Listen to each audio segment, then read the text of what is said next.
1월 20일 화요일 새벽 무릎입니다. 사도신경으로 우리의 신앙 고백하면서 새벽 예배 드리겠습니다. 전능하사 천지를 만드신 하나님 아버지를 내가 믿사오며 그 외아들 우리 주 예수 그리스도를 믿사오니 이는 성령으로 잉태하사 동정녀 마리아에게 나시고 본디오 빌라도에게 고난을 받으사 십자가에 못 박혀 죽으시고 장사한 지 사흘 만에 죽은 자 가운데서 다시 살아나시며 하늘에 오르사 전능하신 하나님 우편에 앉아 계시다가 저리로서 산 자와 죽은 자를 심판하러 오시리라. 성령을 믿사오며 거룩한 공회와 성도가 서로 교통하는 것과 죄를 사하여 주시는 것과 몸이 다시 사는 것과 영원히 사는 것을 믿사옵나이다. 아멘. 찬송 455장 드리겠습니다.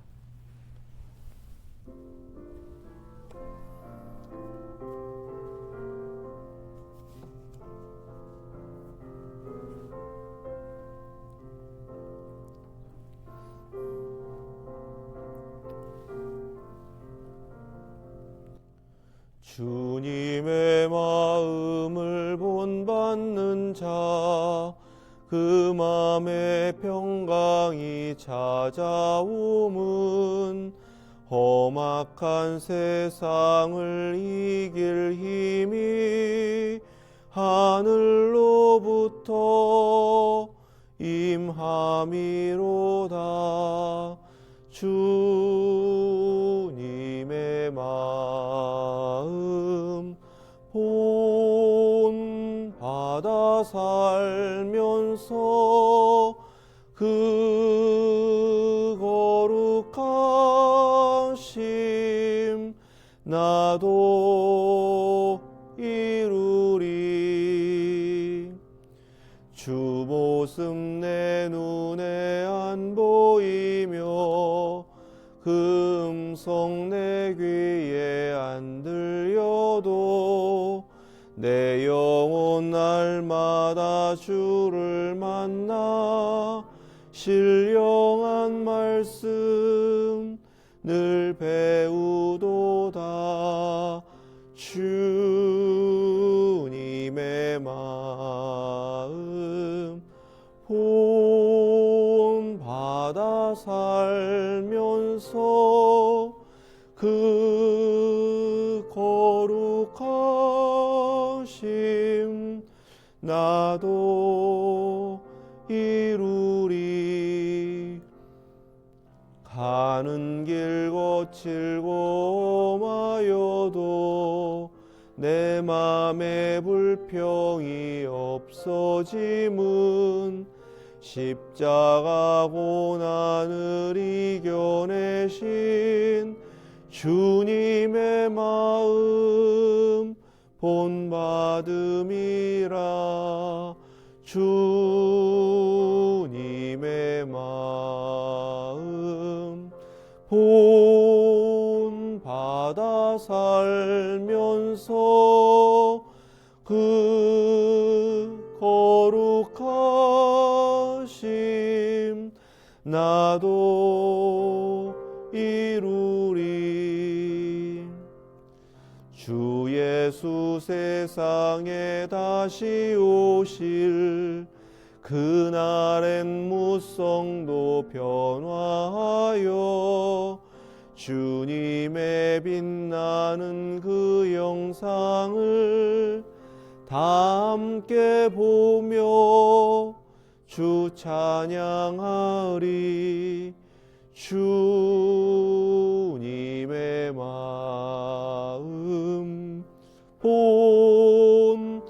본받아 살면서 그 거룩하심 나도 이루리. 아멘. 아멘. 오늘 주신 말씀은 마태복음 21장 33절에서 46절 말씀입니다. 신약성경 37페이지, 36페이지 21장 33절에서 46절 말씀, 하나님의 말씀 믿음으로 함께 받겠습니다. 다른 한 비유를 들으라. 한 집 주인이 포도원을 만들어 울타리로 두르고 거기에 즙자는 틀을 만들고 망대를 짓고 농부들에게 새로 주고 타국에 갔더니 열매 거둘 때가 가까움에 그 열매를 받으려고 자기 종들을 농부들에게 보내니 농부들이 종들을 잡아 하나는 심히 때리고 하나는 죽이고 하나는 돌로 쳤거늘 다시 다른 종들을 처음보다 많이 보내니 그들에게도 그렇게 하였는지라. 후에 자기 아들을 보내며 이르되 그들이 내 아들은 존대하리라 하였더니 농부들이 그 아들을 보고 서로 말하되 이는 상속자니 자 죽이고 그의 유산을 차지하자 하고 이에 잡아 포도원 밖에 내쫓아 죽였느니라. 그러면 포도원 주인이 올 때에 그 농부들을 어떻게 하겠느냐. 그들이 말하되 그 악한 자들을 진멸하고 포도원은 제때에 열매를 바칠 만한 다른 농부들에게 새로 줄지니이다. 예수께서 이르시되 너희가 성경에 건축자들이 버린 돌이 모퉁이의 머릿돌이 되었나니 이것은 주로 말미암아 된 것이요 우리 눈에 기이하도다 함을 읽어본 일이 없느냐. 그러므로 내가 너희에게 이르노니 하나님의 나라를 너희는 빼앗기고 그 나라의 열매 맺는 백성이 받으리라. 이 돌 위에 떨어지는 자는 깨어지게 이 돌이 사람 위에 떨어지면 그를 가루로 만들어 흩으리라 하시니 대제사장들과 바리새인들이 예수의 비유를 듣고 자기들을 가리켜 말씀하심인 줄 알고 잡고자 하나 무리를 무서워하니 이는 그들이 예수를 선지자로 알미었더라. 아멘. 하나님 말씀입니다. 회개하지 않는 예루살렘 또 지도자들 그들을 향해서 포도원 농부의 이 비유를 통해서 주님은 직접적으로 깨달을 수 있도록 하세요. 이 비유는 감추어진 것이 아니라 오히려 너무나 명백하게 드러난 그러한 비유임에도 처음에 지도자들이 깨닫지 못하고 있었다라는 것을 우리가 주목을 해야 합니다. 집 주인은 이제 하나님이시죠. 포도원은 이스라엘입니다. 포도원을 만들 때에 산 울타리도 즙자는 틀도 망대도 다 하나님께서 만드셨다. 이스라엘은 하나님께서 전적으로 세우신 나라이며 백성들이다. 이렇게 이 비유에서 말씀하고 계십니다. 그리고 그것을 농부들에게 맡겼다. 맡길 때에 새로 주었다라고 분명하게 말씀하시죠. 그러니까 이스라엘의 지도자들은 맡은 자들일 뿐입니다. 이스라엘을 위해서 열심히 섬겨야 하고 포도원이라고 하였으니까 계속해서 생명의 열매를 맺어드리는 것이 바로 이스라엘을 담당하고 있는 지금의 종교 지도자들의 그러한 사명입니다. 그들은 마땅히 주인에게 열매를 거두어 드리는 것이 맞고 자신들은 삭슬 받는 것이 맞습니다. 이렇게 정해진 거예요. 하나님과 하나님의 일을 맡은 자들은 이 관계 가운데에서 정해진 대로 하면 되는 것입니다. 때가 되면 하나님은 열매를 찾으세요.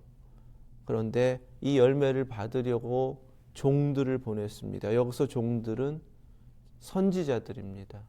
그러니까 이 비유는 이스라엘의 역사 전부를 담고 있어요. 그러나 농부들이 열매를 마땅히 받아서 주인에게 드리고자 하는 종들을 때리고 죽이고 돌로 치고 이런 일들을 저질렀습니다. 지난 이스라엘 역사 가운데 선지자들에게 행했던 바로 이스라엘의 모습입니다. 거듭거듭 하나님께서 선지자들을 계속 보내시는 이유는 참고 지금 농부들이 원래 하나님 앞에서 맺어진 그 관계대로 돌이키고 자신들의 사명을 다 회복하여 이루기를 원하시기 때문입니다. 이 비유 가운데 가장 이해하기 어려운 것이 계속 참으시는 주인의 모습이에요.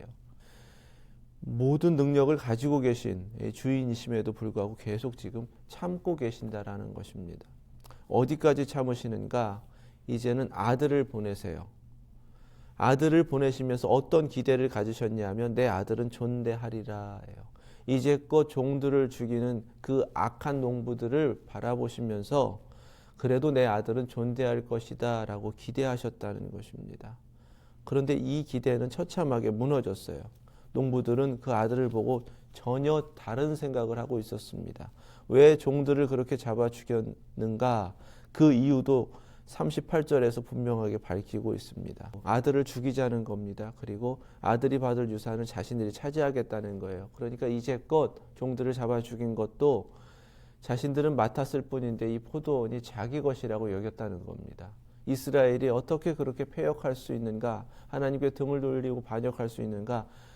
자신의 것이라고 여긴 겁니다. 그렇게 원했던 겁니다. 그래서 심지어는 잡아 포도원 밖에 내쫓아 죽였느니라 이렇게 비유 가운데 말씀하세요.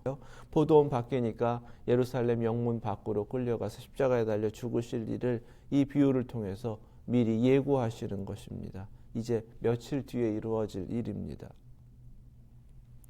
그리고 이 비유의 마지막은 포도원 주인이 올 때 그 농부들을 어떻게 하겠느냐 이렇게 질문하시고 듣는 자들이 깨달아 대답하도록 하시면서 마무리가 됩니다.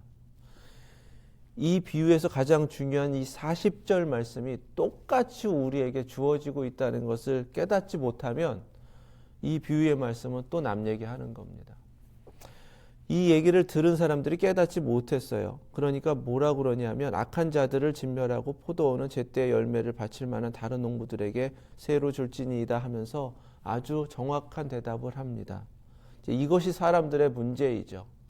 이 대답으로 끝나버리면 머리로는 이해했고 이것은 분명하게 이 악한 농부들의 문제이다라는 것을 다 알게 된단 말이에요.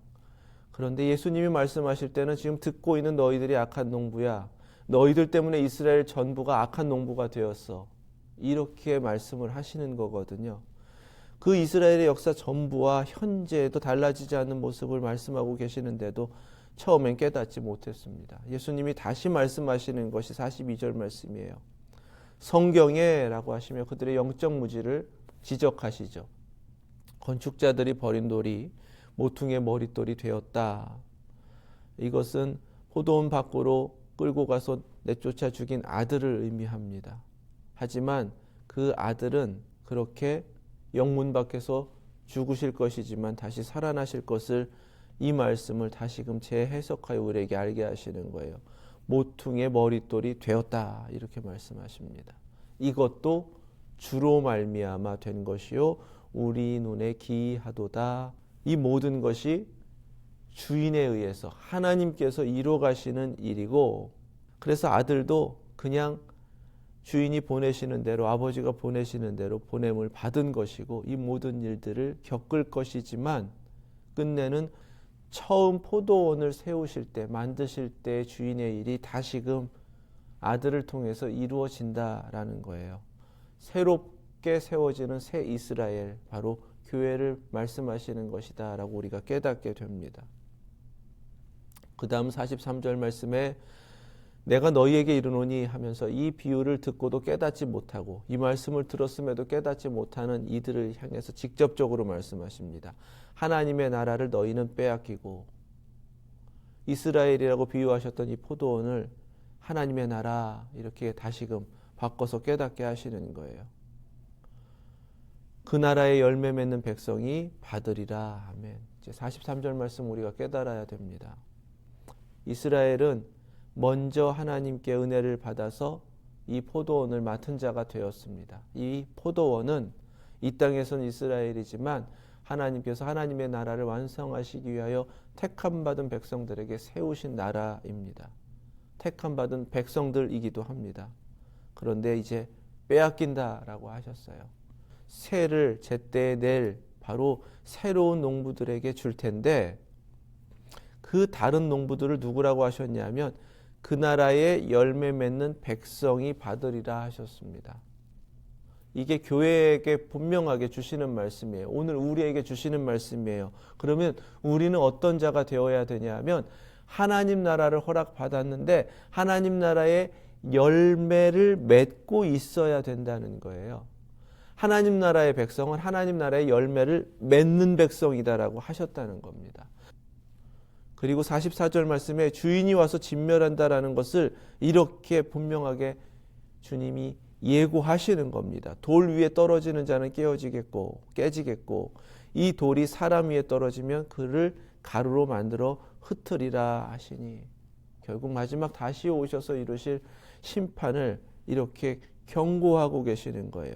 그러면 앞에서는 이미 포도원을 빼앗길 것이니까 이스라엘에게 향하신 심판을 말씀하신 것이고 그것을 물려받은 새로운 다른 농부들 교회를 향해서 이렇게 약속하신 것인데 교회를 향해서도 44절 말씀은 똑같이 경고의 말씀으로 들려야 한다는 것입니다. 열매 맺는 백성이 되지 못하면 그 나라를 받을 수 없다라는 거예요. 이 말씀을 그냥 이스라엘은 빼앗기고 우리는 받았어 이렇게만 끝나버리면 우리도 똑같이 이스라엘의 지도자들이 범했던 잘못을 범하고 있는 줄도 모릅니다.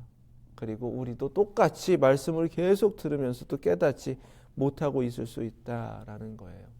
이 말을 비로소 뒤늦게 깨닫고는 예수님을 잡고자 했습니다. 분노만 하는 거죠. 그런데 깨닫지 못하니까 예수님이 예고하신 대로 이 비유를 통해서 이미 말씀하신 그대로의 모습으로 향하고 가고 있다라는 것을 지금 이 말씀 증거하고 계시는 거예요. 오히려 아들을 잡아 포도원 밖에서 내쫓아 죽였던 그 악한 농부들의 모습이 되잖아요. 하지만 당장은 못합니다. 무리를 무서워하니 무엇이 문제인가? 주인을 무서워하지 않고 종들 잡아 죽이고 아들도 잡아 죽여서 유산 뺏겠다라고 했던 악한 농부들의 가장 큰 문제, 주인을 두려워하지 않았다는 겁니다. 주인을 두려워하지 않은 현재의 모습은 사람을 두려워하고 세상을 두려워하고 있다라는 거예요. 주님이 이미 마태복음 10장에서 그렇게 말씀하셨습니다. 28절이에요. 몸은 죽여도 영혼은 능히 죽이지 못하는 자들을 두려워하지 말고 오직 몸과 영혼을 능히 지옥에 멸하실 수 있는 이를 두려워하라. 아멘. 오늘 우리가 하나님 나라에 속해서 하나님 나라의 열매를 맺는 백성이라면 무엇보다도 하나님을 두려워하는 그 경외하는 신앙으로 맡은 것을 충성을 다하여 이루어 가야 할 줄로 믿습니다. 그 모습 속에서는 세상 두려워하지 않고 사람 두려워하지 않는 담대함이 있어야 하고 하나님을 전적으로 믿기 때문에 하나님 앞에서 끝까지 충성을 다하는 바로 그 모습이 되어야 할 줄 믿습니다. 이것을 지금 경고하고 계시는 거예요. 교회를 향해서요. 오늘날 보수적인 신앙을 가지고 있는 교회들이 이것을 틀리고 있습니다. 그러니까 자꾸만 타락하는 거예요. 마치 자기 것이라고 생각하는 거예요. 교회도 그렇고 하나님 나라도 그렇고 다 자기 거라고 생각을 합니다. 하나님께서 약속하여 주신 것이지 그것을 약속받은 대로 다 상속받기까지는 우리는 약속받은 자로서 맡은 사명이 있기 때문에 그 사명을 충성되게 감당해야 되고 그것은 다른 것이 아니라 오늘 말씀 속에서 그 나라의 열매 맺는 백성 바로 그 모습이 되어야 한다라는 것을 우리 모두 깨달으실 수 있기를 축원합니다. 그래서 어떻게 해야 되는가? 로마서 11장 말씀을 아주 귀 기울여야 합니다. 감람나무 비유를 통해서 이스라엘과 교회, 물론 이스라엘과 이방인을 비교해서 그렇게 말씀을 하시는 거지만 그 말씀의 핵심은요. 이방인들이 예수 그리스도를 믿고 그 은혜를 받아 이제는 하나님 나라를 얻었는데 그 모든 것은 일시적인 것이다. 이스라엘이 그들에게 먼저 주어진 은혜를 저버렸기 때문이다. 이렇게 말씀하셨고요. 하나님은 이미 붙어있는 가지도 잘라버리실 분이신데 우리가 교만하고 똑같은 모습이 된다면 접붙인 가지인 교회도 잘라버리실 수 있는 분이시다라고 경고하고 있다는 것을 우리가 귀 기울여야 됩니다. 결코 교만할 수가 없어요. 우리는 이방인으로서 은혜를 받은 것뿐이에요. 또 한 가지는 우리도 돌감람나무였는데 참감람나무에 접붙여서 그렇게 열매를 맺을 수 있도록 하신 분이 원래 그 가지였던 원가지를 접붙이셔서 열매 맺도록 못하시겠냐, 이렇게도 말씀하세요. 그래서 로마서 11장에서는 우리의 사명이 무엇이냐 하면 끝내 처음 택하셔서 하나님의 그 은혜를 받게 하신 이스라엘이 온전히 돌이켜 예수 그리스도를 믿고 구원받도록 하기까지 우리의 사명이 거기에 있다라고 그렇게 말씀을 마무리하고 계십니다. 로마서 11장 25절 말씀에 형제들아 너희가 스스로 지혜 있다 하면서 이 신비를 너희가 모르기를 내가 원하지 아니하노니 이 신비는 이방인의 충만한 수가 들어오기까지 이스라엘의 더러는 우둔하게 된 것이라. 아멘. 이 말씀 속에서 우리에게 결코 교만하지 않아야 한다라는 경고의 말씀이 우리 들려오실 수 있기를 축원합니다. 어떻게 해야 하는가요? 오늘 말씀에서 우리는 다가올 심판이 있다라는 것을 놓치지 말아야 됩니다. 결코 그 돌이 우리에게 떨어지는 것이 아니라 모퉁이 돌이신 우리 주님, 그분께 연결되어 함께 세워져 가는 성전이 되어야 할 줄 믿습니다. 우리에게 주님께서 그 기회를 주셨고 오늘도 그 기회로 이 하루를 살아가는 거예요. 무엇보다 주님께서는 우리에게 하나님을 경외하는 그 신앙을 놓치지 말고 하나님께서 내게 허락하여 주신 이 기회를 감사함으로 은혜로 받아서 오늘도 하나님 나라의 백성으로서의 열매 맺는 삶을 살으라고 하십니다. 이 하나님 나라의 열매 맺는 백성이라는 것은 내게 맡겨주신 포도원에서 열심히 일하는 거예요. 주인을 위해서 일하는 것입니다. 그리고 주인이 정하신 때가 있다라는 것을 잊지 않고 그렇게 주님께 내어드릴 그 모습으로 살아내는 것이 바로 오늘 한 번 더 기회를 받은 다른 농부들, 바로 그 모습인 줄로 믿습니다. 이 하루를 하나님 앞에 더욱더 겸손하게 살아야겠습니다. 내게 허락하신 이 은혜가 얼마나 큰지를 알아야겠습니다. 하나님 나라를 상속받았다라는 이 사실 속에서 더욱 낮아지고 주인이신 주님을 바라보면서 그렇게 주님께서 앞서 이루어 가신 그대로, 그리고 주님께서 이제 이루실, 다시 오셔서 모든 것을 완성하실 그날을 믿음으로 기다리면서 오늘도 이 하루의 삶을 하나님 앞에서 충성되이 살아내시는 저와 여러분들 되실 수 있기를 주님의 이름으로 축원합니다. 기도하겠습니다. 거룩하신 하나님, 오늘 말씀 속에서 깨달은 자로서 하나님 나라를 약속받았으니 하나님 나라의 백성으로 하나님 나라의 열매를 맺는 저희들 되게 하여 주시옵소서. 하나님을 경외하는 신앙으로 더욱더 겸손하게 낮아지게 하시고 주인이 맡기신 그 모든 사명 앞에 끝까지 충성을 다하는 저희들 되게 하여 주시옵소서. 무엇보다도 하나님께서 허락하신 저희들 각자의 인생의 시간들을 허비하지 않게 하시고 순간순간을 하나님 앞에서 살아내며 하나님 나라의 백성으로서 마땅히 하나님께 맺어드려야 할 그 열매로 맺히는 저희들의 삶이 되게 하시고 그렇기에 순간순간이 하나님만을 기쁘시게 하는 바로 그 하나님의 백성의 모습 되게 하여 주시옵소서. 우리 교회를 그렇게 부르셨습니다. 주님, 저희들 순간도 교만하지 않게 하시고 더욱 낮아지게 하시고 하나님 나라의 열매가 있는 모든 백성들이 되게 하셔서 하나님이 찾으시는 그 모습으로 마지막 순간까지 모퉁이 돌이신 예수 그리스도와 연결되어 거룩한 성전으로 세워지는 교회 되게 하여 주시옵소서. 예수 그리스도의 이름으로 기도드립니다. 아멘.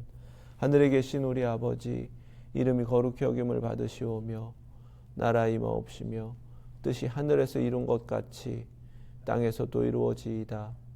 오늘날 우리에게 일용할 양식을 주옵시고 우리가 우리에게 죄 지은 자를 사하여 준 것 같이 우리의 죄를 사하여 주옵시고 우리를 시험에 들게 하지 마옵시고 다만 악에서 구하옵소서.